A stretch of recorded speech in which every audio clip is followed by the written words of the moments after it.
Stop me if this sounds familiar. You wake up in the morning and your hips are stiff, your lower back feels tight. Getting out of bed takes a few extra seconds because your body doesn't want to move. You think this is just normal. You think this is just aging. It's not. It's your joints and muscles slowly losing the range of motion they were designed to have. And if you don't intervene now, those small daily stiffnesses become something much harder to reverse. Bone-on-bone changes, degeneration, chronic pain that doesn't go away with a good night's sleep. I found a 5-minute routine, 5 exercises done on the floor, that targets exactly what gets lost first. Hip internal rotation, hip external rotation, your QL muscle in your low back, your thoracic spine, your hamstrings, and your hip flexors. I tested this every morning for 60 days. What happened to my body will surprise you. And by the end of this video, you will know exactly which exercises to do, why they work, and how to do them before it's too late. I spent 60 days testing this 5-minute morning routine. Every single day, before coffee, before checking my phone, I got on the floor and did these 5 exercises. I was skeptical at first. 5 minutes seemed too short to make a real difference. But after 30 days, my morning hip stiffness was gone. After 45 days, my lower back stopped hurting when I stood up from my desk. After 60 days, I could squat deeper than I had in 10 years. Not because I got stronger, because I got my mobility back, and the science behind why these specific exercises work is fascinating. But first, let me ask you something. When you wake up, do your hips feel stiff? Does your lower back ache before you even start your day? When you sit for an hour, do you have trouble standing up straight? When you look over your shoulder to back up your car, does your neck or upper back feel stuck? When you try to touch your toes, do your hamstrings scream? If you answered yes to any of these, your body is sending you a warning signal. And most people ignore it until it's too late. Here is what nobody tells you about mobility loss. Your joints do not go from healthy to bone-on-bone overnight. It happens in stages. And the very first stage is loss of internal rotation. Specifically, loss of hip internal rotation. A study from the Journal of Orthopaedic and Sports Physical Therapy found that a decrease in hip internal rotation range of motion is one of the earliest detectable signs of hip osteoarthritis. Before you feel pain, before you see changes on an X-ray, your hip simply stops rotating inward as far as it used to. The same is true for your thoracic spine, the middle part of your back. When you lose the ability to rotate and extend through your mid-back, your lower back and neck have to compensate. They take forces they were never designed to handle. And that is how a stiff back becomes a painful back. But here's the good news. In the early stages, mobility loss is reversible. You do not need surgery. You do not need expensive equipment. You need consistent, targeted movement. And that is exactly what these 5 exercises deliver. Before I show you the exercises, let me explain one more thing. Your body adapts to the position you put it in most often. If you sit at a desk for 8 hours a day, your hip flexors shorten, your hamstrings tighten, your thoracic spine rounds forward. Your body thinks this is your new normal. It starts laying down connective tissue, fascia, in that shortened position. After months and years, that tissue stiffens. It becomes a cast that holds you in a crouched, flexed posture. You are not broken, you are adapted, and you can reverse that adaptation by moving your joints through their full, natural ranges of motion every single day. So let me show you the 5 exercises that will do exactly that. Exercise number 1 targets hip internal rotation. This is the movement that most people have never even thought about, let alone trained, but it is the earliest indicator of hip health. Get down on the floor on your hands and knees. Your hands should be directly under your shoulders, your knees directly under your hips. This is the starting position. From here, you are going to spin your knees to the left. Your feet will roll onto their sides. Your hips will shift. Once you feel a stretch in your right hip, which is the hip that is now internally rotating, place your left hand on the floor and use your right elbow to gently push your right knee further inward. Do not force. Do not bounce. Just a gentle, sustained pressure. Hold for a breath.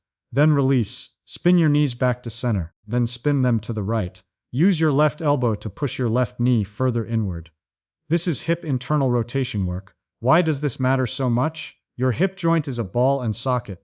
The ball sits inside the socket. When you lose internal rotation, the ball starts to shift abnormally within the socket.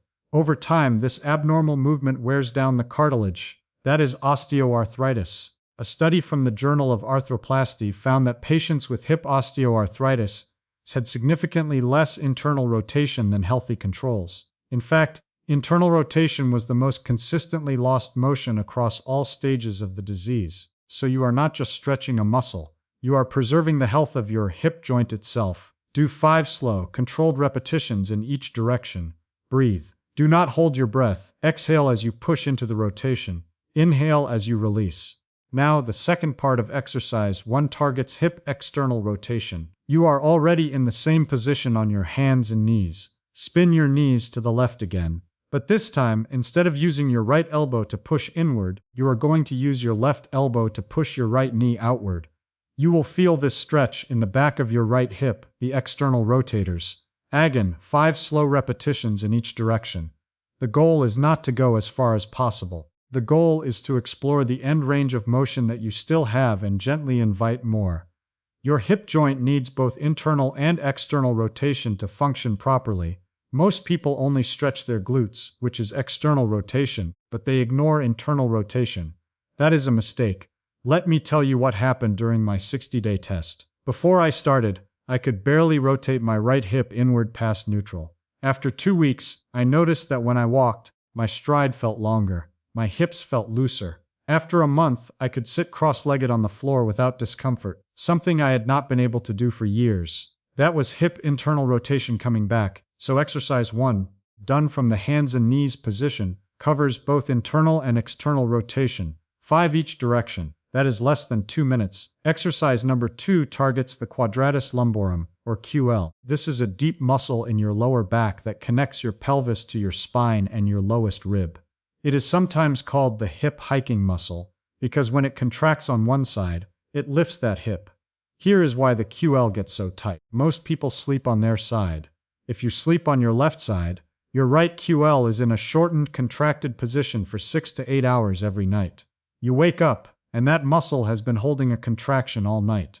It feels stiff, it feels tight, and it often manifests as lower back pain on one side. To stretch it, lie on your side with your legs stacked. Slide your top leg back behind you. Keep your bottom arm straight out on the floor. Now, drop your top hip down toward the floor. You will feel a stretch along the side of your lower back. Then come back up, then drop again. This is a dynamic stretch. Do not hold it.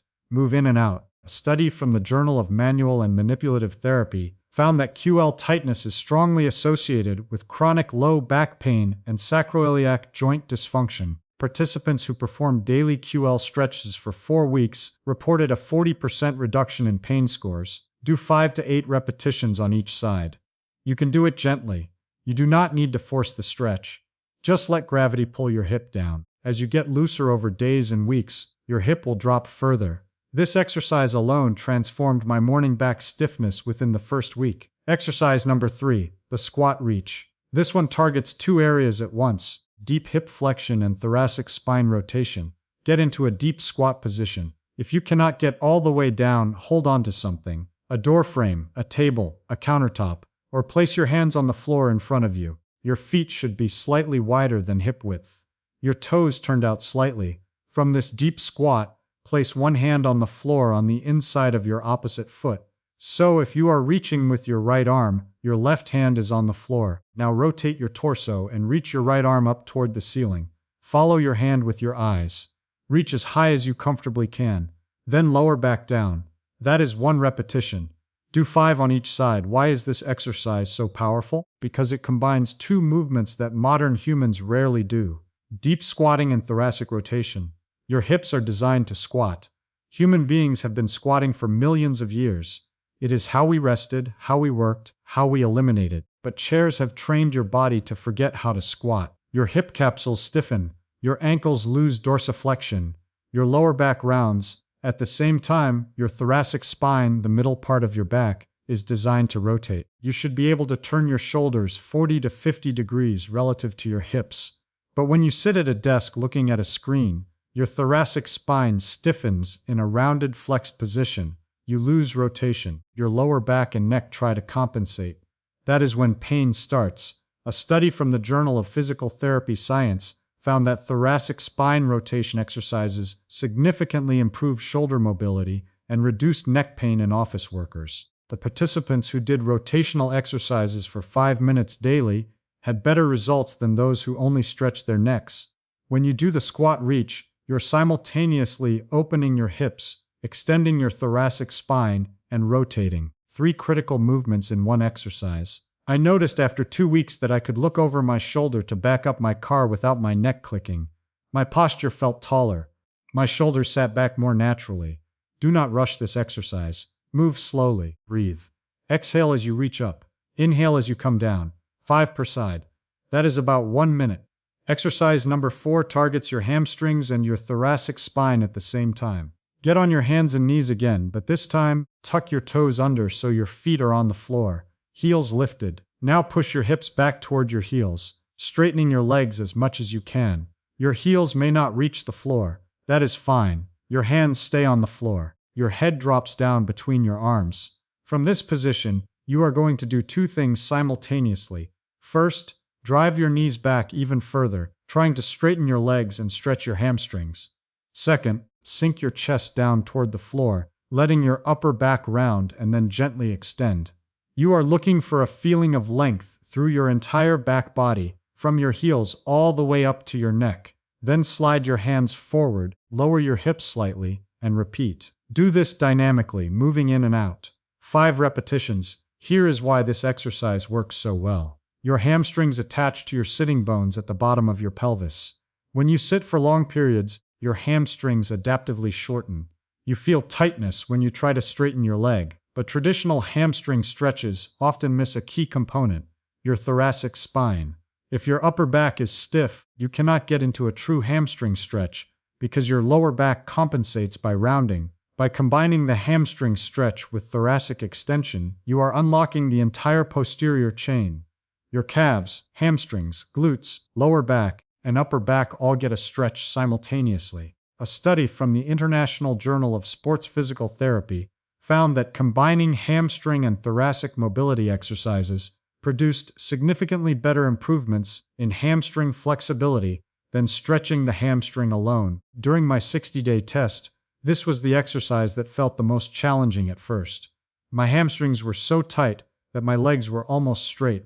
My heels were far from the floor. My chest was nowhere near the ground. But after 2 weeks, I noticed my heels getting closer. After a month, I could almost touch my chest to the floor. After 60 days, I could place my palms flat with my legs mostly straight.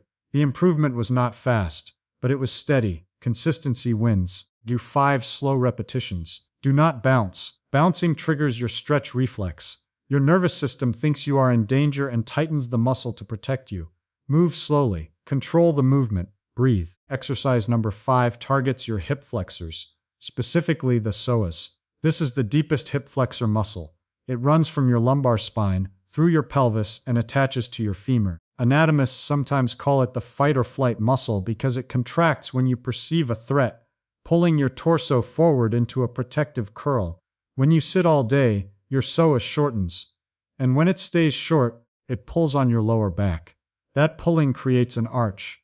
That arch creates compression. That compression becomes pain. Most people try to fix their lower back pain by stretching their lower back. But the problem is not in their lower back. The problem is in the front of their hip. To stretch your psoas and hip flexors, get into a deep lunge. One leg forward, knee bent at 90 degrees. The other leg back, knee on the floor. Your front foot should be flat. Your back leg should be straight from knee to hip. But do not lock your knee. From here, you are going to do 2 parts. First, lean your torso forward over your front knee. Bring your chest as close to your knee as you can. This is deep hip flexion on the front leg. It also stretches the back of your hip on the opposite side. Second, from that forward position, push your hips forward and lean your torso back. You will feel a deep stretch through the front of your back leg, right where your hip meets your pelvis. That is your psoas and your rectus femoris. Then return to the forward lean. Then lean back again. 5 repetitions on each leg. A study from the Journal of Bodywork and Movement Therapies found that the psoas is often overlooked in lower back pain treatment. Participants who performed targeted psoas stretches for 6 weeks reported significant reductions in pain and improvements in hip extension range of motion. I cannot overstate how much this exercise helped me. Before the 60-day test, I had a dull ache in my lower left back that I had accepted as normal. I thought it was from an old injury. After 3 weeks of doing this deep lunge stretch every morning, the ache was gone. Not reduced. Gone. My psoas had been pulling on my lumbar spine for years, and I did not even know it. Stretching it fixed what stretching my lower back never could. So exercise 5 repetitions per leg. Slow, controlled with breath. Exhale as you lean forward into the stretch. Inhale as you return. Exhale again as you lean back into hip extension. Now let me tell you about the 5 most common mistakes people make when trying to improve their mobility. Mistake number 1, bouncing. Do not bounce. Bouncing triggers your stretch reflex. Your nervous system interprets rapid lengthening as potential injury and contracts the muscle to protect you. You are working against your own biology. Move slowly. Control the movement. Mistake number 2, holding your breath. When you hold your breath, your muscles tense. Your nervous system stays on alert. Your body cannot relax into a stretch if you are holding your breath. Exhale as you move into the stretch. Inhale as you release. Your breath is the signal to your nervous system that everything is safe. Mistake number 3, pushing through pain. Pain is not gain. Pain is your body's warning signal. If you feel sharp pain, stop, back off. Find the edge where you feel a stretch, not pain. That is where the change happens. Pushing through pain only creates more tension and potential injury. Mistake number 4, doing the routine once per week. Mobility is like brushing your teeth. You do not brush once a week and expect clean teeth. You do it every day. Even 5 minutes of daily mobility is better than 1 hour once per week. Your body changes through frequency, not intensity. Mistake number 5, doing the same thing every day without progressing. Your body adapts. If you do the same movement at the same intensity every day, you will plateau. As the exercises become easier, go deeper, squat lower, rotate further, reach higher. Keep challenging your end range of motion. Now let me answer the 5 most common questions people ask about this routine. Question 1. How long until I see results? Most people notice improved morning mobility within 1 week, significant changes in hip rotation and back stiffness within 4 weeks, full transformation of your movement patterns within 3 months. Be patient. Be consistent. Question 2. Can I do these exercises if I have arthritis? Yes, but with caution. Move slowly. Do not push into pain. Consult your doctor first. These exercises are generally safe and beneficial for early to moderate arthritis because they maintain joint range of motion, but everyone is different. Question 3. When is the best time to do this routine? First thing in the morning, before you do anything else. Your body is stiffest when you wake up. That stiffness is not damage, it is temporary. Moving through your full ranges of motion first thing tells your nervous system that full movement is safe and available. It sets the tone for your entire day. Question 4. What if I cannot get into the positions? Modify.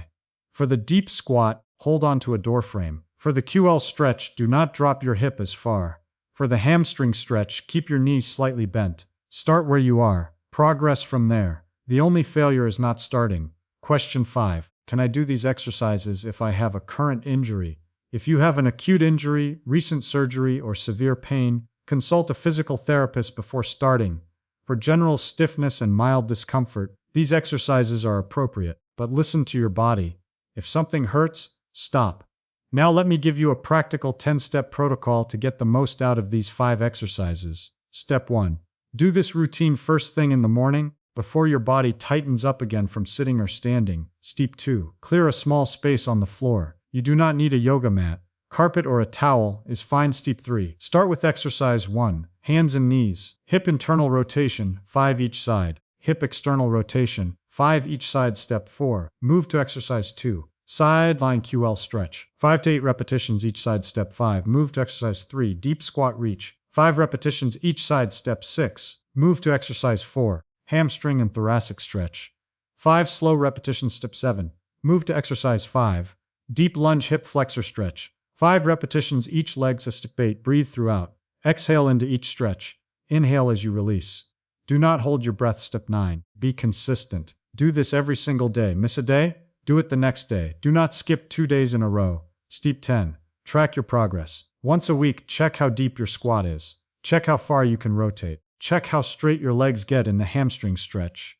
You will be surprised how quickly things improve when you are consistent. Let me quickly recap the 5 exercises, the 5 mistakes, the 5 questions, and the 10 steps. Exercise 1. Hands and knees hip rotations, internal and external, 5 each side. Exercise 2. Side lying QL stretch, hip drop 5 to 8 each side. Exercise 3. Deep squat reach, thoracic rotation plus hip flexion, 5 each side. Exercise 4. Hamstring and thoracic stretch, table position, knees back, chest down, 5 repetitions. Exercise 5. Deep lunge hip flexor stretch, chest to knee then lean back, 5 each leg. Mistakes: bouncing, holding breath, pushing through pain, inconsistent practice, no progression. Questions: timeline, arthritis, best time, modifications, injuries, steps, morning routine, clear space. Exercise 1, Exercise 2, Exercise 3, Exercise 4, Exercise 5. Breathe, be consistent, track progress. Your body is not broken, it is adapted. Adapted to chairs, adapted to phones, adapted to a lifestyle that asks you to sit still for hours and then wonders why you are stiff. Those adaptations can be reversed, but only if you intervene. Only if you move your joints through their full ranges of motion every single day. The research is clear. Loss of hip internal rotation predicts osteoarthritis. Loss of thoracic rotation predicts neck and shoulder pain. Shortened hip flexors predict lower back pain. These are not mysteries. These are mechanical problems with mechanical solutions. You do not need a gym. You do not need expensive equipment. You need 5 minutes, a small space on the floor, and the commitment to do it every day before it is too late. If this video changed how you see mobility, hit like so. Winds of Thought can bring you more science of the body you inhabit, and comment below which of these 5 exercises feels hardest for you. Or if you try the routine, come back and tell us what you notice. Your body has been waiting to move better. Start today. Send this video to someone who needs to hear it. Your friend who complains about stiff hips. Your parent who has given up on their back pain. Your colleague who cracks their neck every hour. Their bodies are not broken. They just need to move differently. You have 5 minutes. You have a floor. You have no more excuses. Your body has been waiting. Start today.